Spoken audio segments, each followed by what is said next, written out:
这只小鸟我第一次在野外拍到，但只要逛过花鸟市场，就能立刻叫出它的名字。这是一只红嘴相思鸟。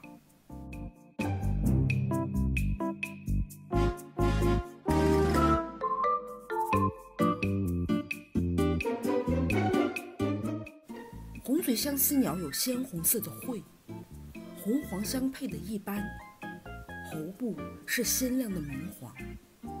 这是一种非常可爱的小鸟，活泼好动，即使在冬季也要玩水。